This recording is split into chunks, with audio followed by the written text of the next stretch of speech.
in that moment when I thought I was taking my last breath, I remember feeling warm, at peace. I wasn't particularly scared, and I knew I had done the best I could to get to where I was in that moment. Yes, I wasn't perfect, but I'd started to implement change, and I was being patient and persistent with all that. And I know I wasn't at the end goal, but life isn't about getting to the end goal. Yes, the tumour had come back even though I was in a better place, but something was still missing. But I thought, that's it. I've done the best I can. I took a deep breath, exhaled, relaxed into it, and it felt kind of warm, bright, and then closed my eyes, everything went dark, and then I woke up and I was like, shit, is this it? Saw lights flashing. I'd woke up, I was in the ICU. A figure came over to me, it was a nurse. I looked at her and I was like, where am I? She was like, yeah, you're in hospital. I was like, oh, I'm alive. And then I remember almost smiling to myself thinking, great, this is the start of a long journey. And yeah, I was right on that, but at the same time, it's been a beautiful journey. And I think that surrendering in that moment, I didn't realize at that moment. I've always believed in a higher purpose and intelligence, that this, where we are now, like these past 2 days of this filming has even highlighted that, is there's a creation, which means there has to be a creator. And I think what was happening in that moment, I was surrendering to that creation and to a creator, which from researching, reading, and exploring Islam, that's what I was surrendering to. And Islam, the word itself, means surrendering to Allah subhanahu wa ta'ala. So it came full circle. In that moment, I didn't realize that's what I was doing. When I woke up from the surgery, someone gave me a translated Quran and I read through that. And fast forward 2 years and research and learning and going to the mosque with a really good brother of mine, I ended up taking my Shahada and reverting back to Islam and becoming a Muslim. That was the start of that, but I didn't know at that point, that surrendering when I was taking my last breath. But when I think of the feeling and feel the feeling, that was the start, even though it was unconscious at that moment. And it was an unconscious moment, as you said, but that feeling of warmth and peace is, as you mentioned to us before, the same feeling you had when you took your Shahada and you surrendered in that moment. And I think it's important to mention the place in which you did so and the impact that has. The challenge apex is on the mountain that I first hiked it with Sarah just after a year after the surgery, with one stick, not prepared, no head torch, and we had to scramble down in the dark for 2 hours with our iPhone torch, so not very prepared, and I think it's kind of put Sarah off hiking, and I think she's still scarred by that event. But that was the first mountain I came back into the lakes. It was the mountain that I came 4 to 6 times in 2021 on my own. I'd finish work on a Tuesday, drive, stay over, get up early, hike the mountain. So I was really connected, and it was a place where I could relax, be at peace, and just reflect. Because nature and movement have been a huge part in my healing journey. That's like part of the foundation. But it was on that mountain. It was 2023, just after Ramadan. I was walking around the mountain, sat down, reflecting, meditating, just looking, and in that moment, it just came to me, and it was like, it's the time's now. And in that moment, everything just felt easier. The weight of the world on my shoulders lightened a little bit. Everything became more vivid, brighter. It was almost like I was seeing in HD or 4K. And I don't know, everything just seemed more real. The birds, the butterflies. And I remember just like walking down the mountain, getting in the car, driving back to Manchester. Just this was the right time, the right decision. Everything at that point had led to this point. And yeah, that was. Then we booked in the Shahada for May 2023, I think. And that was essentially the start of a new beginning for you. And I think you've also had another few new beginnings. Firstly, your son and your partner, Sarah. And I just wanted to touch on how the importance that she's had in your life and in your recovery. You know, that it's an understatement to not mention that. And I just want you to highlight that a little bit. Yeah.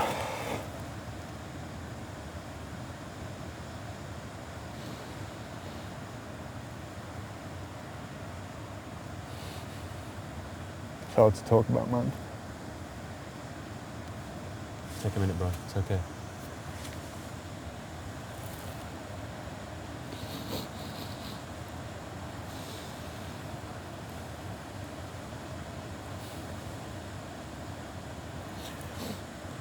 So we'd only been together just over a year before the surgery. I was very transparent at the start that I was having issues with the pelvis. And then I think in that moment, what she said recently is she didn't really understand the magnitude of it. It was like, I've got a pelvic issue, fine. But relatively quickly into the relationship, it was clear that at some point in the near future, something would have to happen. Like, it was growing, I was having checkups, that surgery was inevitable.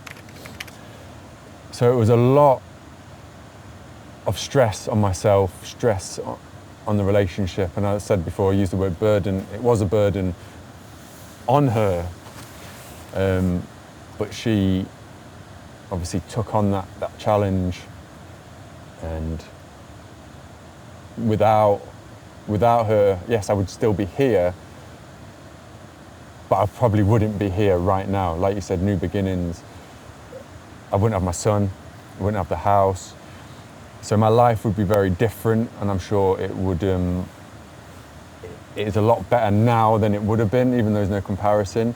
But yeah, she has been a rock, and without her, I wouldn't be the person I am today. Like, my life would be completely different. I wouldn't have found Islam, I wouldn't have a son, I wouldn't be living in a beautiful house with a beautiful garden with a partner that understands me, that's allowing me to grow and evolve as an individual as well as collectively as a family. So her choice of standing by me, only knowing me for a few months, fast forward 4 years, that in itself is a huge blessing, and I'll be forever grateful, more than grateful,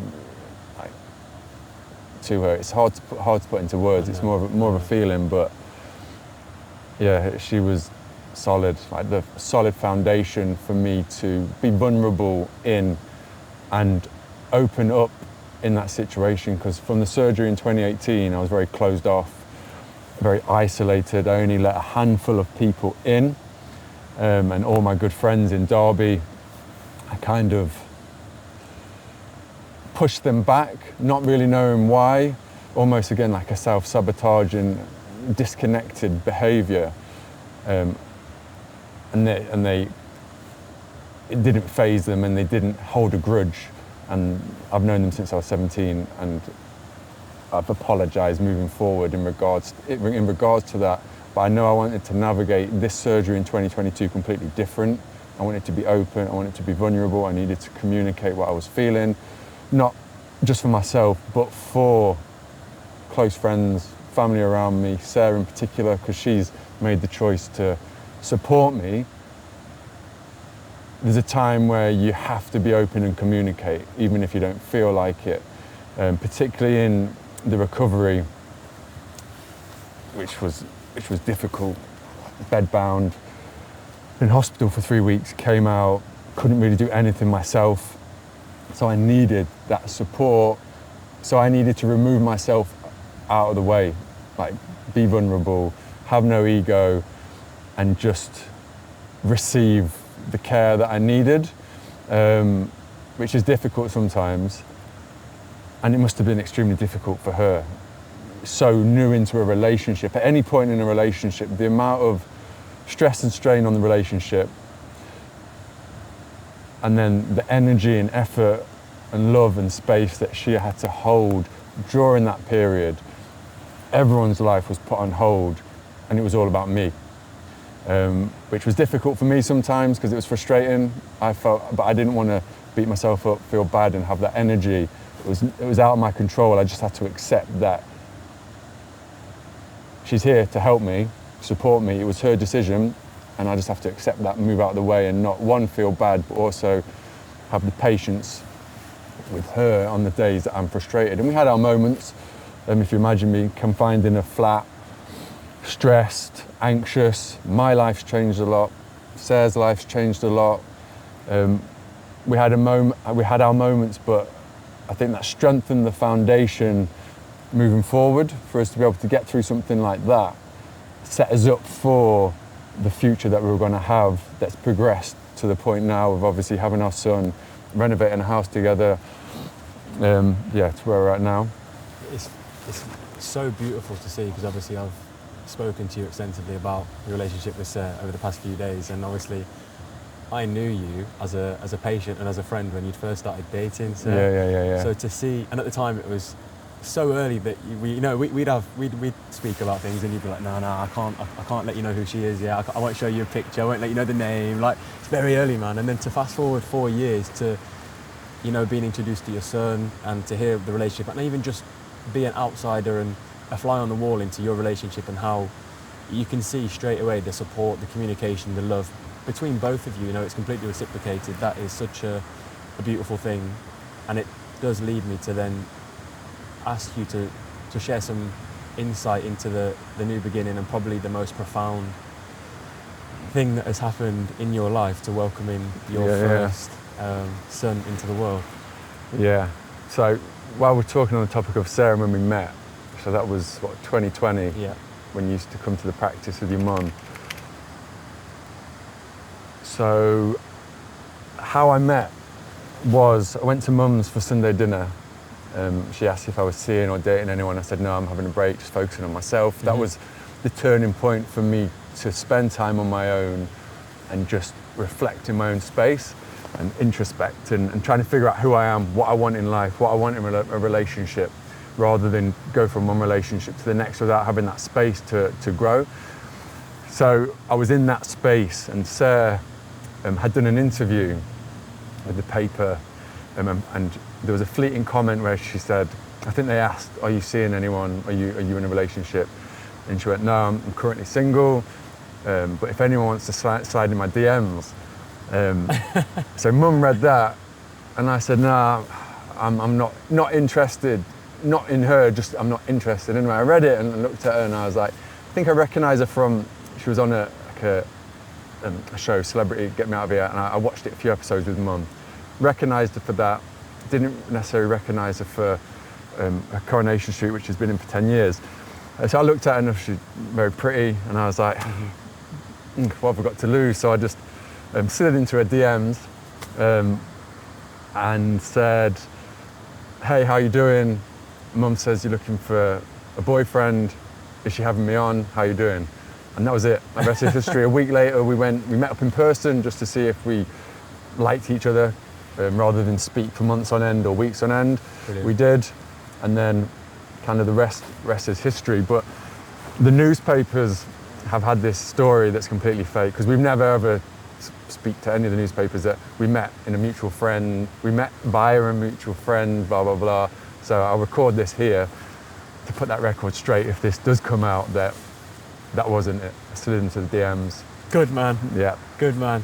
The way it should be. Yeah. So moving on to the new beginning of our baby boy. Yeah. Incredible. And that's why I know that I'm meant to be here right now, in this moment, talking to you.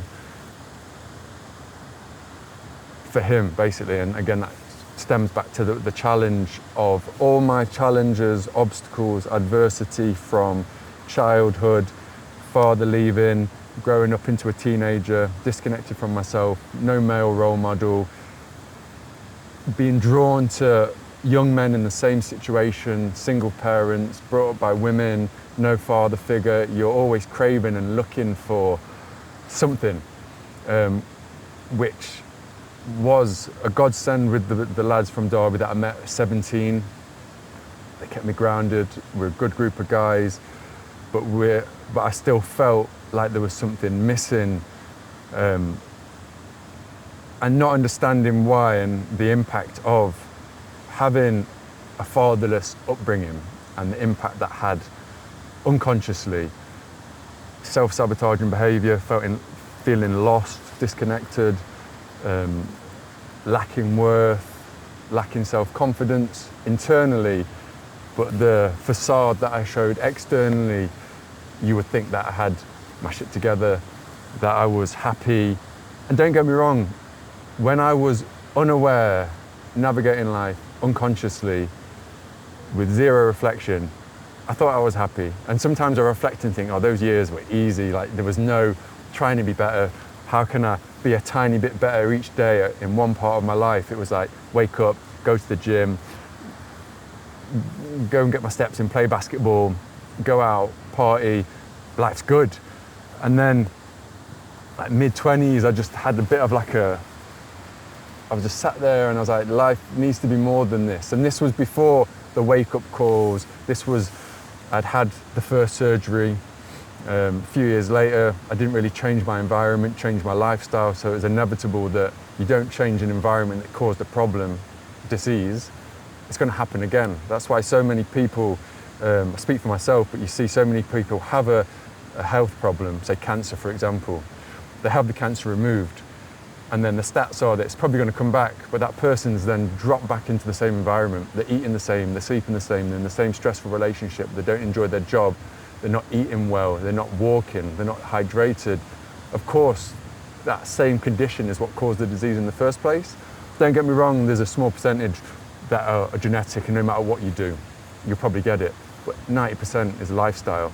And that happened to me. I'm living proof. 2013, dropped me back in the environment. 2016, I was probably in more of a toxic environment. 2016 to 2018 was the most self-sabotaging part of my life. And that's why the tumour came back with a vengeance. And that's why I had to have a pretty big surgery. Not as big as 2022, because that's what we're trying to avoid, but it was still a week in hospital, 4 months on crutches, but there was no removal of bone, it was more scraping, whereas 2022 was 75% of the right side of my pelvis was removed, replaced with a bespoke titanium implant that was made in Germany, and they actually physically cut out the bone and that was replaced. That's why they were trying to avoid it, because the complications of that, like 5% chance you might die during the surgery, big chance that it gets infected. If it gets infected, chance that you might have to get your leg chopped off. So I remember in my preparation for the surgery was, okay, worst case is I die, I don't have to prepare for that too much, I'm not going to know much about it. If I wake up and my leg ends up being chopped off, what can I do? And I remember Googling, what can you do with one leg? In that moment, I like cycling, and people were like cycling the Alps with one leg, so I was like, okay, cool. I'm good to go if I do lose one leg. So I'd already prepared, not in a negative way, but I think with anything in life, I don't know the name of this, but like you launch something or launch a product and you prepare for worst case scenario, and what would you do if that happened? So worst case would be the leg being removed. So the fact that I had a leg, I was already winning. Like not winning by too much because I still couldn't move, but at least I've got a leg to try and move again.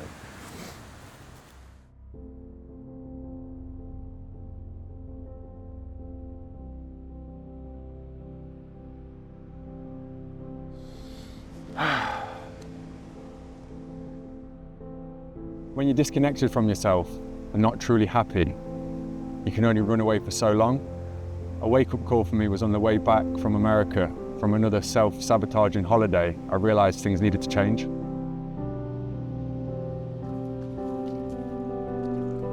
Once you realise that change needs to happen, it's so important to be patient, persistent and consistent with those habits that are creating change and practice gratitude throughout.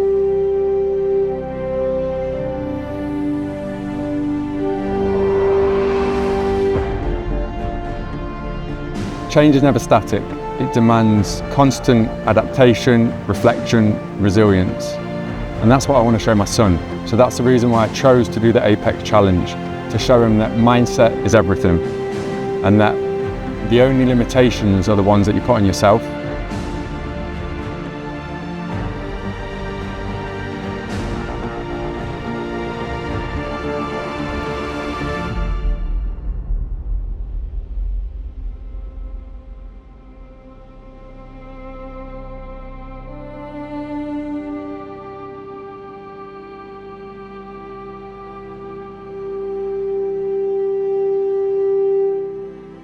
In the last decade, I've undergone 3 life-threatening surgeries to remove a benign bone tumour from my pelvis. In the midst of all that, I was diagnosed with type 1 diabetes. After the last surgery in 2022, which was 9 hours long, post-surgery, I lost around 2.5 litres of blood. My blood pressure dropped to 32/18. And as a result of that, in that moment, I thought I was taking my last breath. A few months later, it was discovered that the tumour from the pelvis, before it had been removed, had spread to my lungs.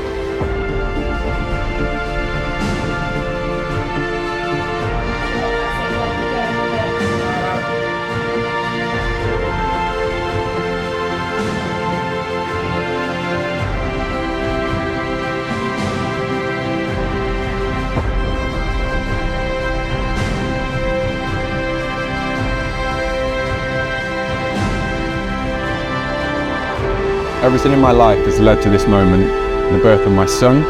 I know I'm meant to be right here, right now.